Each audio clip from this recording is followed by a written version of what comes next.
Hello everybody, welcome back to my channel. I hope that you are well. Today we are talking depression and its causes. Are the causes biological? Are they just chemical imbalances in your brain? Or are there other causes of depression, more social ones and psychological ones? A couple of disclaimers before I get into the video. First of all, I am not a doctor or any kind of trained person to talk about mental health. I literally just talk about stuff based on my experience on this channel, and I have read a few very basic articles and resources on this topic. I did psychology at A-level, but further than that I don't really know sort of the protocol and how you know whether a source is trustworthy, anything like that. Like, I did a maths degree, never ever had to read any sources or write any essays, so this is all completely new to me. The second kind of admin point I want to make is that everything that I've read in my research was just talking about depression. It wasn't talking about mental health in general. Sometimes it touched on anxiety, but mainly everything I could find was on depression. And I'm obviously not a scientist and I'm not claiming this is 100% true, but my gut feeling is a lot of this stuff applies to mental health issues in general. Quite often they're going to have similar causes, but they present themselves in different ways in different people. So in this video I am just going to stick to depression because that is what I've read about, and also that's what I have most of my experience in.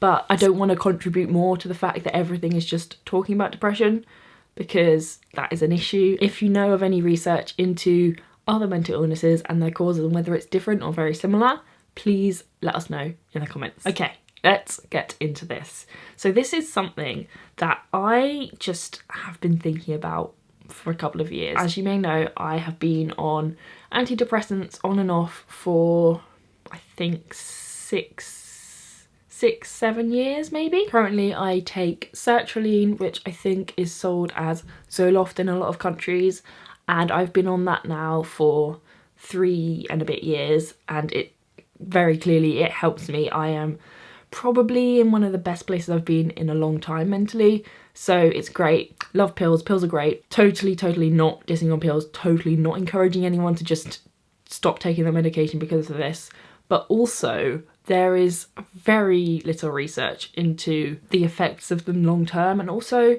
very little research supporting them actually working. I always have my doubts when I go into the doctors and they just kind of shove some pills at me, and it's never really examined as to whether my personal depression is caused by an issue with serotonin, which is what sertraline combats because it's an SSRI. It helps with serotonin. I get serotonin and sertraline confused all the time. It helps with serotonin, so it's a selective serotonin reuptake inhibitor.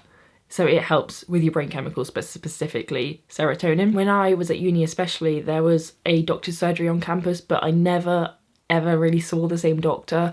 Like maybe once or twice I saw the same one, but never like consistently. So every time I would go in for a mental health checkup, I would just get assigned to a random doctor. Every time, each doctor had a different opinion on what was the best course of treatment for me, whether I should up my dose, keep it the same, reduce it, change pills, come off my pills. Literally any kind of change they could have suggested, they suggested it. It just made me think, because if every single doctor you speak to has a different opinion on how to treat your depression, how do you know which one to trust? How do you know which one is right? And I don't think there is specifically a right way to treat it, because I'm sure there are many options which can help people, and it's kind of choosing one for a specific patient and then actually sticking to it. I'm getting off topic here, but if I followed every single doctor's advice and changed pills, up my dose, down my dose, every single time I went to the doctors, which is about once a month, there would be absolutely no way that I would be like in a stable mental condition. I would just be having chemical imbalances all over the place. Anyway, all these experiences with doctors and then moving home again after uni and having to register again and see another doctor,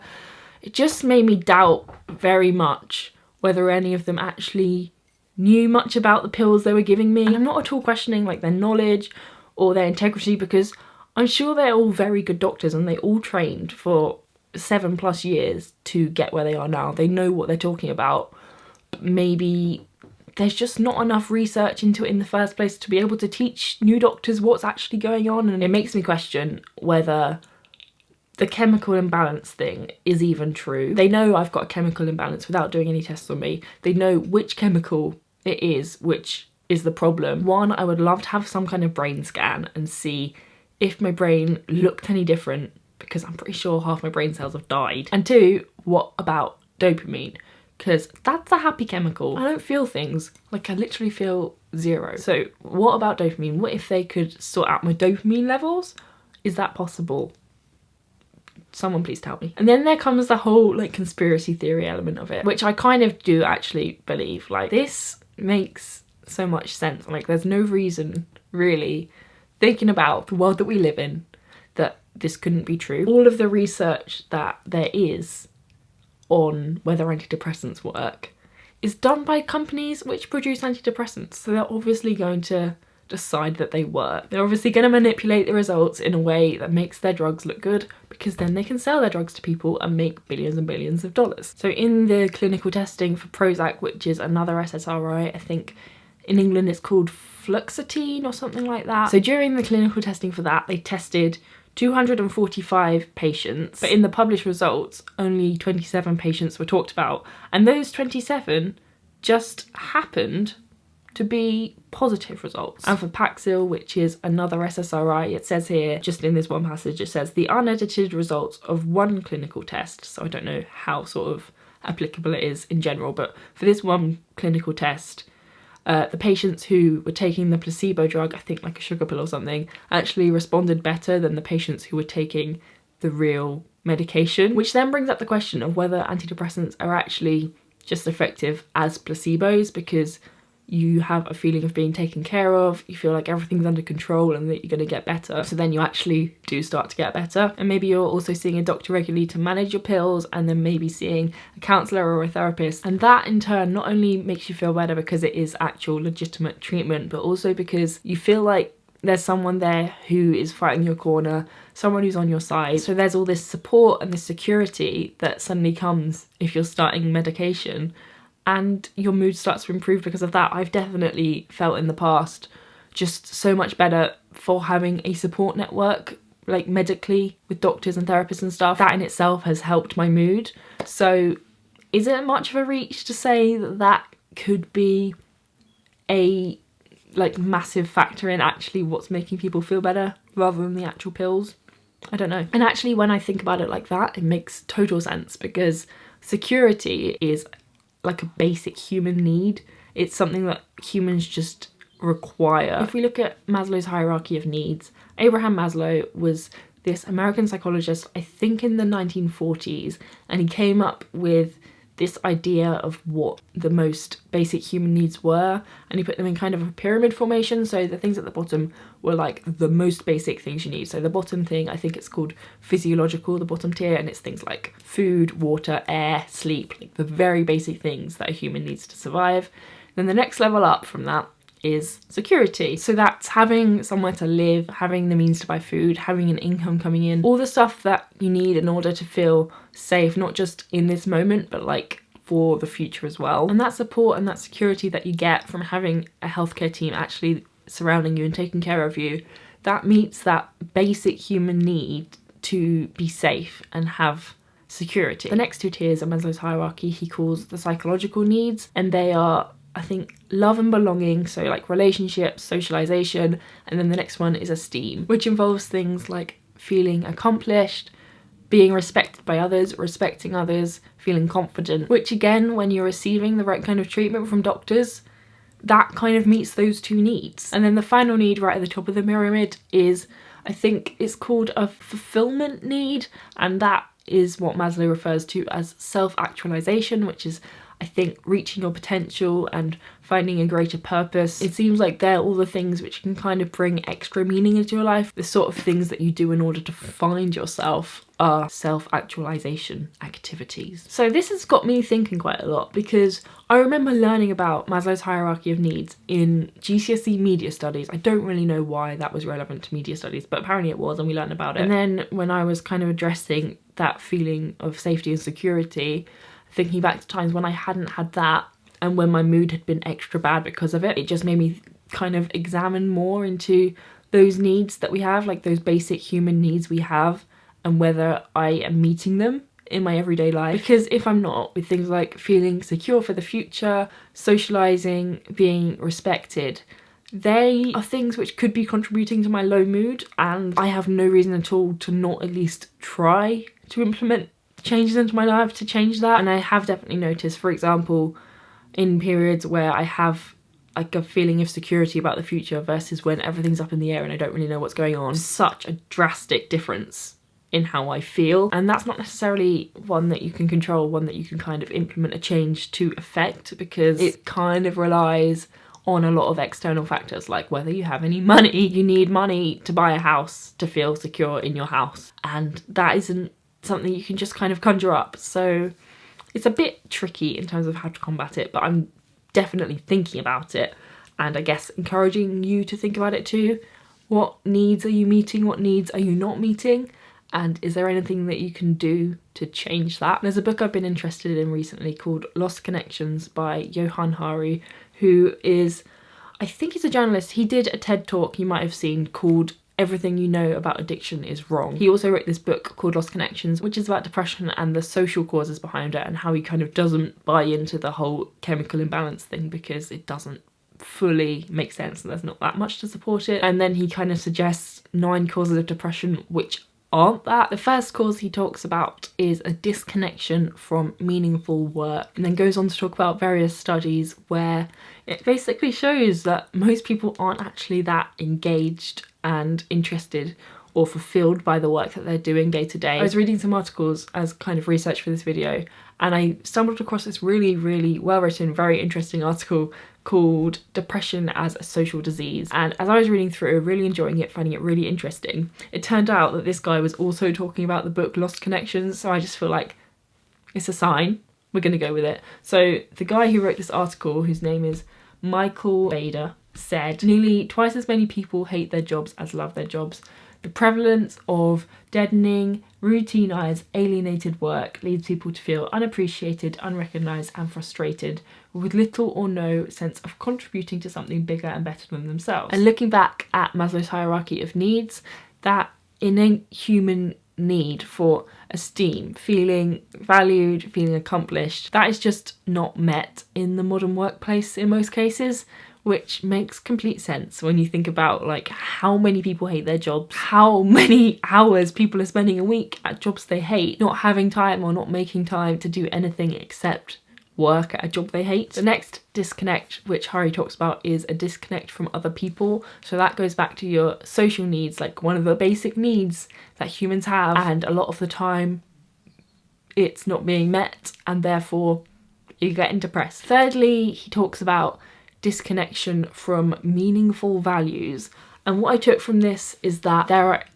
extrinsic and intrinsic ways to be motivated. So whether you're being motivated from external factors or from something within yourself. And actually Unjaded Jade made a video quite recently about extrinsic versus intrinsic motivation, and I feel like she'll probably talk about it a lot more eloquently than me and much more inspirationally. So I recommend you go and watch that. She mostly talks about it in kind of a studying context, but it can definitely be applied elsewhere to more general life things. I'll link it in the description and in the cards up there. Hari then talks about a disconnection from childhood trauma, and this one I don't know exactly what he means by a disconnection from it, like whether you haven't talked it through and processed it enough to be over it, not that you can necessarily be over certain things. The way I'm kind of interpreting it for my own understanding is that trauma can cause depression, and that makes a lot of sense. And actually there were some studies quoted in his book and in this article about how you're more likely to be depressed if you've experienced trauma or like major stress recently. So the study talked about in the book was by a guy called George Brown, and he did an extensive study on 144 women who had previously been diagnosed with depression, and then also 344 women who didn't have any history of diagnosis. And he found that 68% of the group of women who had the depression diagnosis had recently had something traumatic or stressful happen to them in their lives. I think recently being like a year. The depressed group of women were 3 times more likely to have what he called a long-term chronic stressor in their lives than the group of women who didn't have depression. By the way, this study was in like the 80s, I think, so I don't know how applicable it is to like life now. Oh, 70s. It was in the 70s, so it's not like the most up-to-date thing, it's just the one that was talked about in this book, so it's the one I have access to. It's difficult because one of like the main things people say to depressed people is like, oh, you don't have anything to be depressed about, you have a lovely life, just enjoy it.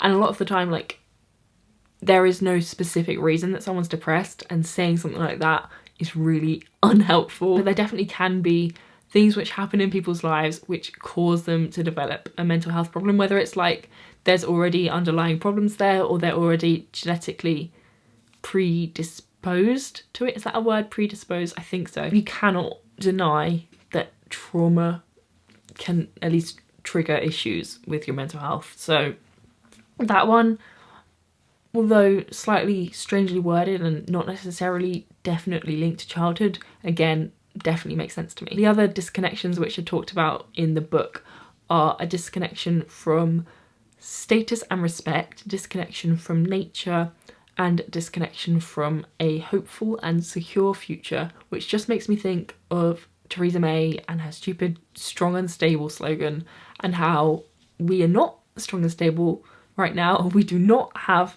a hopeful and secure future. The last two things which I talked about are things which I've kind of already mentioned, and they are genes and changes in the brain, which I'm not denying at all is a cause, because it definitely can be. Looking at my family history, genetics is very likely to be involved with my mental health, like very likely. The gist of all of this is not that this thing causes depression, it's just that a mixture of these things could contribute to depression. I'm glad that the genes and the changes in the brain thing were included, because I don't think that they're not true. I just think there's a lot more to it than that.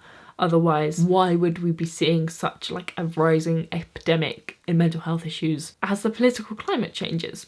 I don't know. Maybe it's because we have no feeling of a secure future. Maybe no one can afford anywhere safe to live or food to eat. Just an idea. I'm going to link all the resources that I used in preparation for this video in the description below, including a link to the article on depression as a social disease, which is so worth a read. I found it so fascinating. It's written in a really accessible way as well, because it's on Psychology Today. It's kind of meant for the average person to read. There's no big sciencey words, nothing too technical, and someone like me who doesn't really have any experience in like actual psychology can understand it. So definitely go and read it. It's very insightful. I have no idea how this video is going to turn out. I feel like I've been rambling for ages, so hopefully I can cut it down a bit and it's still kind of coherent. I've tried my best to get all my facts right. I've really enjoyed like researching this video and then regurgitating this information to you. Sorry, that was a really horrible choice of words. But like I said at the beginning of this video, I don't really have much experience in actual scientific research and knowing what to trust and what not to trust. So if you are that person and you have any kind of corrections or suggestions for me, that would be great. I would very much appreciate that. I hope you've enjoyed this video. I know it's a bit different to my normal stuff, like it's more information-y and less my personal experience-y, but that's probably a good thing because it's less subjective. My little old lady Penny's been crying outside the door, so she's in here to finish the video with me. Hopefully this has given you some ideas on any kind of changes you need to make, not need to make, but could make in your life to kind of improve your mood. If any of your needs aren't being met as much as they need to be, then maybe have a look at that. Like, I'm not trying to tell you what to do, it's just that I personally have found it helpful to kind of examine my mood from that perspective and look at my triggers based on what needs I'm not meeting. I found that really helpful, so I just thought I'd share my little bit of wisdom with you. Goodbye from me and Penny. Thank you so much for watching, and we will see you very soon. Bye! She loves me really, I promise.